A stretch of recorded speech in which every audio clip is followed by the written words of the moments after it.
Olá, estudantes do 7º ano. Neste vídeo vamos falar sobre poema.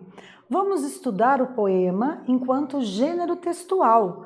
Vocês já ouviram falar que na língua portuguesa nós trabalhamos quando nos referimos a texto com a ideia de gênero textual.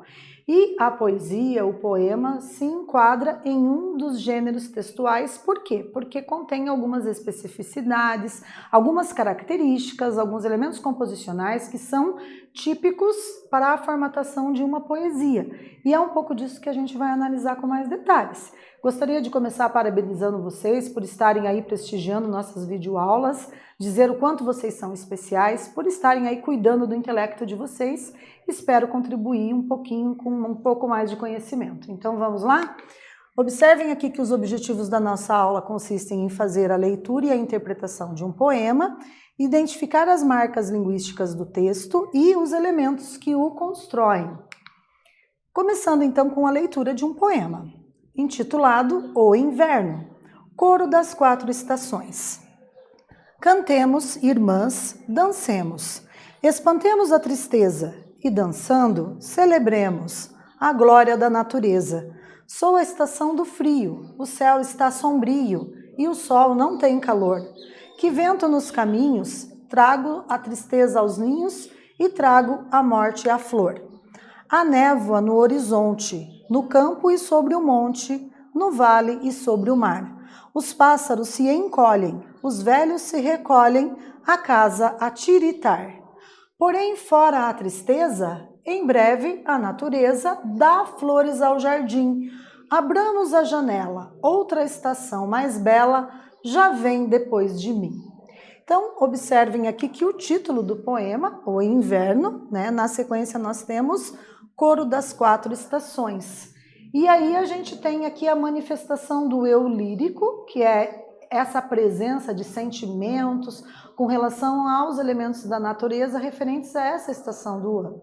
Então, numa poesia, a voz que faz com que a gente busque compreender o que tentou ser expresso nos versos, nas estrofes que compõem essa poesia, essa voz nós chamamos de eu lírico.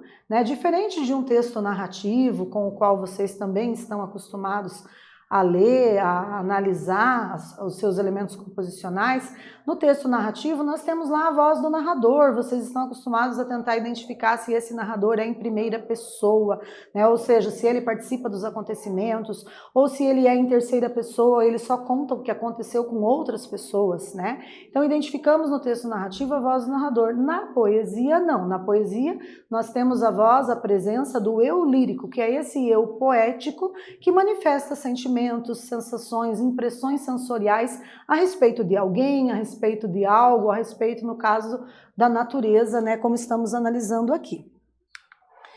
Continuando então, a gente tem aqui, olha, também a presença de estrofes, Percebam que a poesia, diferente do texto em prosa, ela é composta por estrofes. No texto em prosa, a gente tem ali a divisão do texto feita por parágrafos, O texto em prosa seria aquele texto narrativo como a história que vocês leem em contos, crônicas, fábulas, romances, aí, dentre outros tantos gêneros literários que nós temos. Na poesia, a gente percebe que a disposição gráfica das palavras é diferente, porque não se ocupa a linha inteira, Ora, a gente vê que o verso começa e vai até a metade da linha, às vezes um pouco antes, às vezes um pouco depois da linha, mas não ocupa uma linha inteira como no texto em prosa. Isso acontece porque existe toda uma formatação, uma preocupação com as rimas, com a métrica, com a forma como a poesia vai ser escrita. Então percebam que ela é dividida em estrofes e cada linha no poema nós chamamos de versos. Também a gente tem a presença das rimas, Observem aqui que nós temos no primeiro verso a palavra horizonte no final do verso, rimando com monte no segundo verso, Na sequência nós temos mar, que é no terceiro verso e que vai fazer uma rima com a palavra tiritar no último verso dessa estrofe. E entre mar e tiritar nós temos escolhem fazendo a rima com recolhem, né? Como que eu identifico as rimas num poema? Ora, é só perceber ali o som, a sonoridade no final de cada palavra, e aí quando a gente vê semelhança, ainda que não sejam as mesmas letras idênticas, só o fato dos fonemas, do som ali ser semelhante, a gente percebe a presença das rimas, né? Analisando um pouquinho das rimas aqui na segunda estrofe, a gente tem ali, ó, tristeza, natureza, jardim, rimando com mim, e janela rimando com bela, né? Então temos aqui também a presença de palavras que apresentam ali no final elementos fônicos semelhantes que constituem as rimas e atribuem maior sonoridade, melodia, né, musicalidade às estrofes que estão aí compondo a poesia. Então, no coro das 4 estações, nós temos lá, cantemos, irmãs, dancemos. Observem aqui que os verbos estão no imperativo, fazendo um convite, né? Temos aqui um convite para que cante, para que dance, né? E para que espante a natureza. Espantemos a natureza e dançando celebremos a glória da natureza, né? Então, olha, que maravilha que é você pensar tudo isso, né?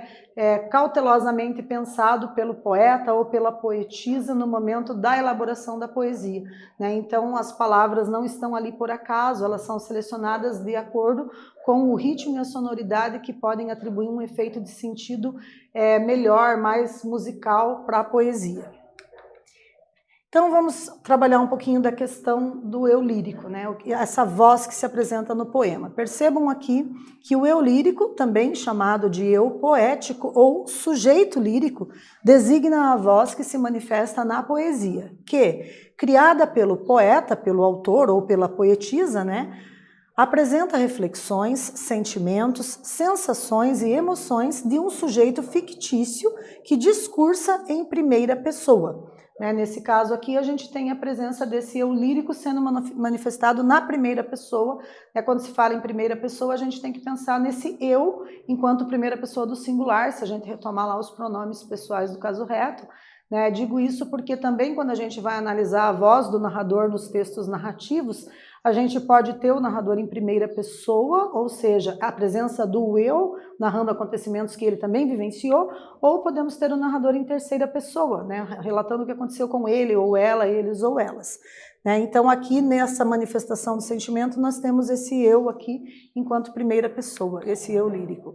E vamos para a primeira atividade, eu vou deixar aqui o fragmento da poesia que foi selecionado para vocês analisarem, né, e responderem 2 questões. Quais são? Quem é o eu lírico nessa estrofe? É a primeira questão, vocês vão tentar identificar. E que marcas no trecho, nesse fragmento, evidenciam quem é esse eu lírico, ok? Então, um tempo para vocês aí treinarem a proficiência na língua escrita, escrevendo 2 ou 3 frases para responder as questões da nossa primeira atividade.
Retornando então, pessoal, vamos verificar como ficou a nossa sugestão de resposta para vocês.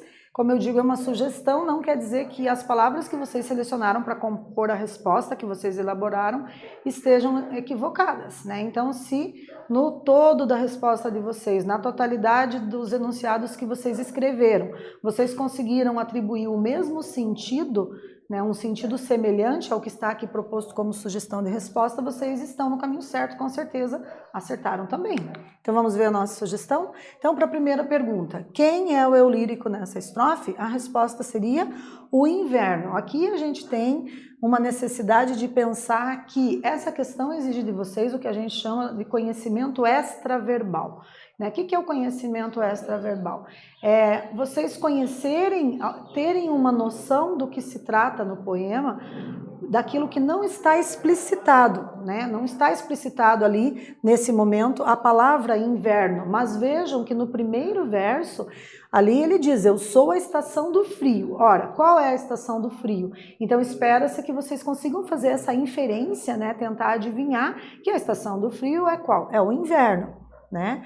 E aí a gente tem também na segunda pergunta, que marcas no trecho evidenciam quem é ele, quem é esse eu lírico, né? E aí a resposta seria, como sugestão, a descrição no primeiro verso e os verbos em que em primeira pessoa no primeiro e último verso, né? Quando diz sou a estação do frio, a gente tem um sujeito oculto ali, né? Quem sou só pode ser eu, e esse eu se referindo então ao inverno, né?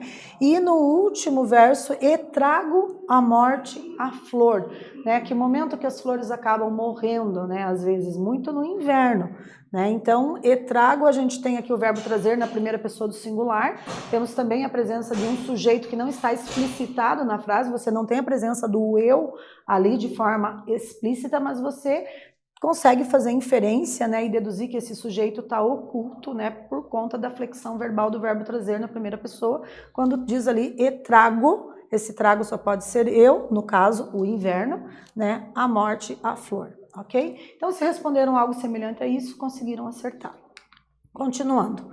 Então, temos aqui mais uma retomada do coro das 4 estações, né? Vamos fazer a leitura novamente.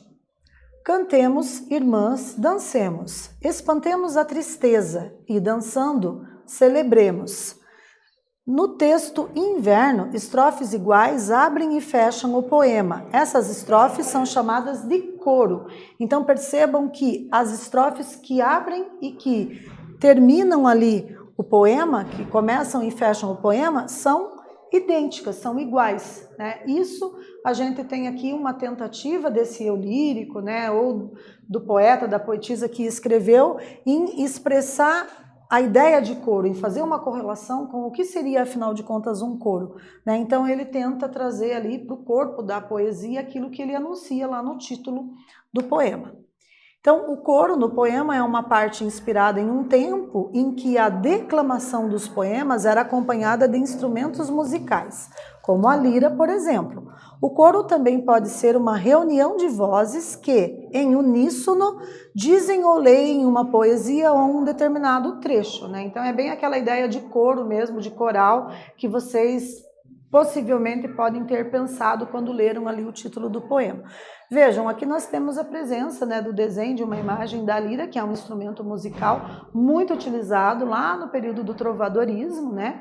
No período do trovadorismo, quando alguém queria manifestar o sentimento de paixão, de amor, de apreço, queria expressar esse sentimento, eles recorriam muito aos cancioneiros, né? Então, pegava lá uma pessoa que sabia fazer uma canção e, não raro, muitas vezes era utilizada a lira como instrumento musical para manifestar esse sentimento, né? Então, a gente tem que a palavra lira acabou também, né, orientando de certa forma a presença do eu lírico como manifestação dessa voz do poeta que se manifesta nas estrofes e nos versos de uma poesia. Então, vou deixar aqui agora a atividade 2, né, um fragmento do poema para vocês lerem, e vocês vão responder assim: no trecho, outra estação mais bela já vem depois de mim. A quem o eu lírico está se referindo? Então, mais um tempo para vocês resolverem essa atividade.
Retornando então, pessoal, vamos ver como ficou a nossa sugestão de resposta para vocês. Observem aqui, o eu lírico está se referindo à primavera, né? Então, espero que vocês tenham acertado mais essa. E vamos para a terceira. Mais um fragmento para vocês analisarem e responderem qual é o sentido da expressão tiritar nessa estrofe. Se conseguirem fazer inferência e adivinhar, muito que bem. Se sentirem a necessidade de pesquisar no dicionário, fiquem à vontade. Então, tempo para mais essa atividade.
Retornando, vamos ver como ficou. Então, a nossa sugestão de atividade consiste em afirmar que tiritar no texto tem o mesmo sentido de tremer de frio, né? Temos aqui a presença do que nós chamamos de personificação ou prosopopeia, uma figura de linguagem que atribui vida a um ser inanimado, né? No caso, não tem como a casa tremer de frio, né? Que é essa sugestão aqui. Quem treme de frio são as pessoas, os animais.